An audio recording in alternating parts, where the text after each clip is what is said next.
नमस्कार. आज आपण अशा एका विषयावर बोलणार आहोत ज्याने अक्षरशः त्याच्याच निर्मात्यांची झोप उडवली आहे.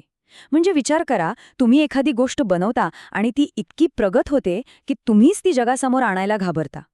पण ते का घाबरत आहेत? कारण हे AI आता फक्त माणसांच्या आज्ञा पाळत नाहीये. ते स्वतःहून विचार करायला आणि निर्णय घ्यायला शिकले. हे कुठल्या सायफाय सिनेमातलं नाहीये बरं का. हे आजचं वास्तव आहे. एका अशा अनरिलीज्ड म्हणजे अजूनही लोकांपासून लपवून ठेवलेल्या अत्यंत प्रगत AI मॉडेलमुळे जगात कशी एक नवी सायबर युद्धाची शर्यत सुरू झाली आहे, हे आज आपण या विश्लेषणात अगदी सोप्या भाषेत समजून घेणार आहोत. $1 ट्रिलियन. हो, तुम्ही बरोबर ऐकलत. 2025 सालापर्यंत जगभरात सायबर गुन्ह्यांमुळे होणाऱ्या नुकसानाचा हा एक अंदाजित आकडा आहे. हा आकडा फक्त मोठा नाहीये, तर तो एका भयानक वास्तवाची जाणीव करून देतोय. हे फक्त पैशांचं नुकसान नाही, तर ही संपूर्ण जगतिक अर्थव्यवस्था आणि आपल्या पायाभूत सुविधांसाठी धोक्याची घंटा आहे. आणि हे एवढं मोठं संकट अचानक का उभं राहिलंय? तर पूर्वी हॅकर स्वतः कोड लिहायचे, सिस्टम हॅक करायचे, पण आता आता हे काम थेट कृत्रिम बुद्धिमत्तेने म्हणजे AIने स्वतःच्या हाती घेतलंय. आणि त्यामुळेच धोक्याची पातळी अगदी अनपेक्षितरित्या वाढली आहे. तर मग मुळात हे एजेंटिक AI म्हणजे नक्की काय आहे ते आधी समजून घेऊया. अँथ्रोपिकचं क्लॉड मायथॉस हे नाव कदाचित तुम्ही ऐकलं असेल. हे असे मॉडेल्स आता केवळ प्रश्नांची उत्तरे देणारे साधे चॅटबॉट राहिलेले नाहीयेत. म्हणजे आपण सामान्य AIला प्रश्न विचारतो, ते उत्तर देतात आणि थांबतात. पण एजेंटिक AI तसं करत नाही. ते एक स्वायत्त एजंट बनले आहेत. म्हणजे तुम्ही त्यांना एखादं काम दिलं तर मानवी हस्तक्षेपाशिवाय ते स्वतःची छोटी छोटी कामं ठरवतात, स्वतःच्या चुकांमधून शिकतात आणि जोपर्यंत काम पूर्ण होत नाही ना, तोपर्यंत सतत प्रयत्न करत राहतात. जसं की एखाद्या सॉफ्टवेअरमध्ये त्रुटी किंवा कच्चे दुवे शोधून काढणं.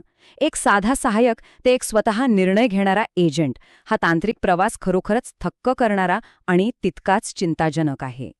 आता या मायथॉस AI मॉडेलच्या धोक्याची पातळी किती भयानक आहे हे बघा. म्हणजे अक्षरशः धक्का बसेल तुम्हाला. या मॉडेलने ओपन BSD सारख्या अत्यंत सुरक्षित मानल्या जाणाऱ्या ऑपरेटिंग सिस्टममध्ये चक्क 27 वर्षे जुना बग शोधून काढला, जो माणसांना एवढ्या वर्षांत कधीच दिसला नाही. FFmpeg या फ्रेमवर्कमध्ये 16 वर्षे जुनी त्रुटी शोधली.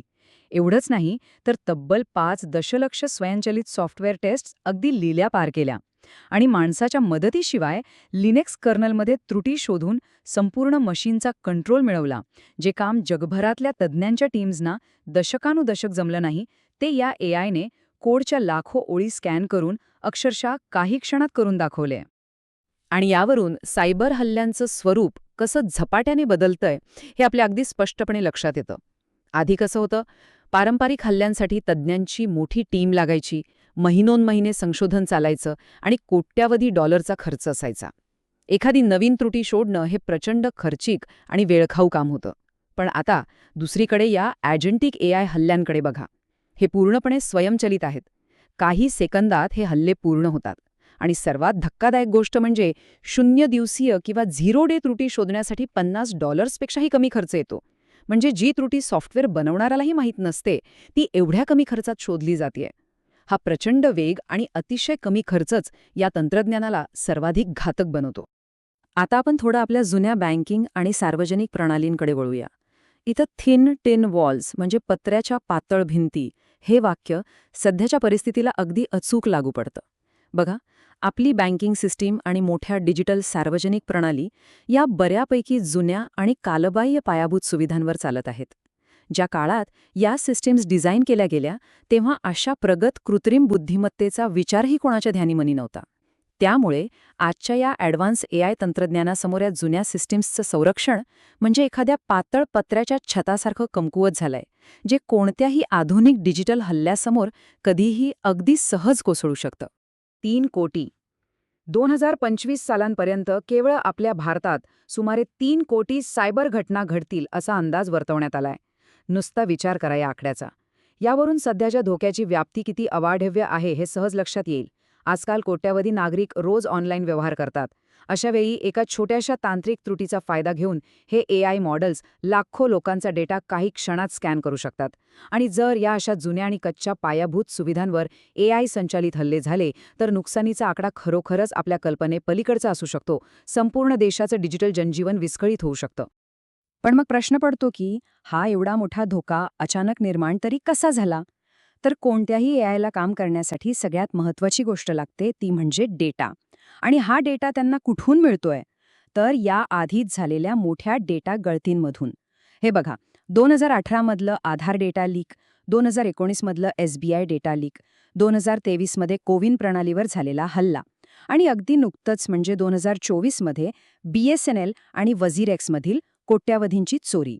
हा सगळ्या चोरीला गेलेला डेटा डार्क वेबवर आधीच उपलब्ध आहे आणि हेच ते रॉ मटेरियल आहे ज्याचा वापर करून हे प्रगत AI तंत्रज्ञान अत्यंत वेगाने व्यक्तींची डिजिटल ओळख म्हणजेच आयडेंटिटी चोरू शकतं. आता हे प्रत्यक्षात कसं घडतं याची तांत्रिक प्रक्रिया आपण स्टेप बाय स्टेप समजून घेऊया.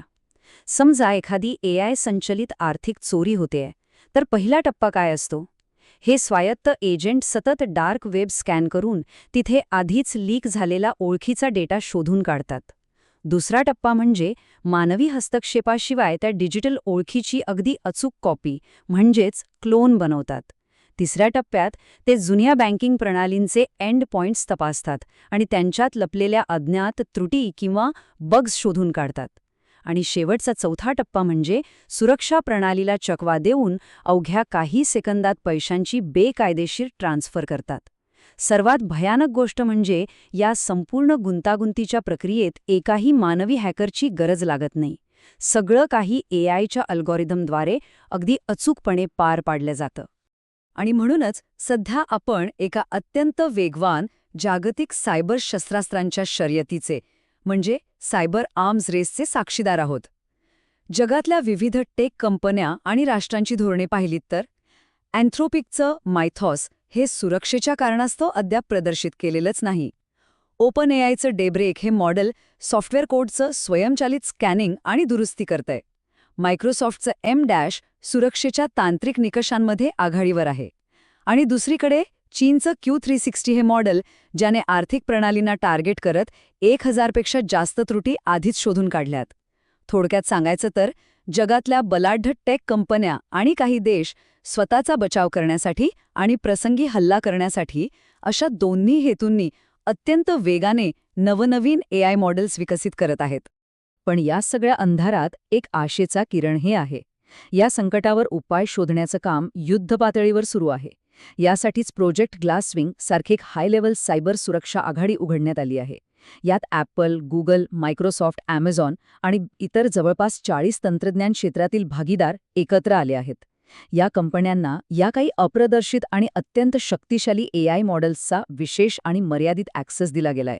यामागचा तांत्रिक उद्देश अतिशय स्पष्ट आहे, म्हणजे हल्लेखोरांनी AIचा वापर करून हल्ला करण्याआधीच आपणच आपल्या सिस्टमवर AI चालवायचं, त्यातल्या त्रुटी शोधायच्या आणि त्या तातडीने दुरुस्त करायच्या. या प्रक्रियेलाच प्रीएम्प्टिव्ह पॅचिंग असं म्हणतात. याच धर्तीवर आता अनेक मोठ्या डिजिटल अर्थव्यवस्थांनी तांत्रिक आपत्कालीन किंवा इमर्जन्सी रिस्पॉन्स प्रोटोकॉल लागू करायला सुरुवात केली आहे. उच्चस्तरीय सायबर सुरक्षा समित्या स्थापन केल्या जात आहेत, म्हणजे कुठेही काही संशयास्पद वाटलं तर त्याची माहिती रिअल टाईममध्ये मध्यवर्ती आपत्कालीन टीमसोबत शेअर करणं बंधनकारक केलं गेलंय. आणि यातला सर्वात महत्त्वाचा मुद्दा म्हणजे डेटा लोकलायझेशन. परदेशी AI मॉडेल्सनी आपला डेटा चोरू नये म्हणून तो देशांतर्गत सर्व्हरवरच सुरक्षित ठेवण्यावर आता खूप भर दिला जातोय. कारण जेव्हा तुमचा डेटा आपल्या देशाच्या सीमेच्या आत असतो तेव्हा बाहेरच्या स्वायत्त एजंट्सना तो ॲक्सेस करणं तांत्रिकदृष्ट्या खूप अवघड जातं. या अभूतपूर्व धोक्यांपासून बचाव करण्यासाठी उचललेली ही खरंच अत्यंत आवश्यक पावले आहेत. तर या संपूर्ण विश्लेषणातला सर्वात महत्त्वाचा मुद्दा कोणता असेल तर तो आहे परस्परांशी जोडलेला धोका, म्हणजेच इंटरकनेक्टेड रिस्क. आपण एक गोष्ट लक्षात घ्यायला हवी.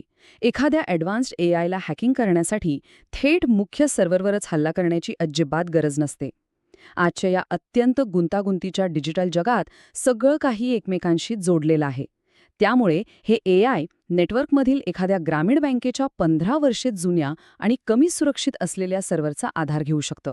या छोट्या आणि असुरक्षित प्रवेशद्वारातून आत शिरून ते हळूहळू संपूर्ण राष्ट्रीय प्रणालीला धोका पोचवू शकतं. म्हणजेच तुमच्या साखळीतला सर्वात कमकुवत आणि जुना दुवा संपूर्ण डिजिटल साखळीला उद्ध्वस्त करू शकतो. आणि म्हणूनच शेवटी एका सखोल प्रश्नासोबत आपण हे विश्लेषण थांबवणार आहोत. जसं हे AI केवळ प्रश्नांची उत्तरं देणारं एक साधं साधन न राहता एक स्वायत्त एजंट म्हणून विकसित होत चाललंय, तेव्हा आपल्या या डिजिटल जगाला सुरक्षित करण्याच्या शर्यतीत नक्की कोण जिंकेल? एआयचा वापर करून नवीन त्रुटी शोधणारे आणि हल्ला करणारे, की त्याच एआयचा वापर करून त्या त्रुटी आधीच दुरुस्त करून बचाव करणारे?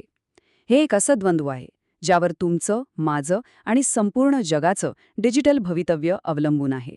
तंत्रज्ञानाच्या या विशेष विश्लेषणात आज सहभागी झाल्याबद्दल धन्यवाद. सुरक्षित रहा आणि आपल्या सभोवतालच्या तंत्रज्ञानाच्या बदलत्या स्वरूपाबद्दल नेहमी जागरूक रहा.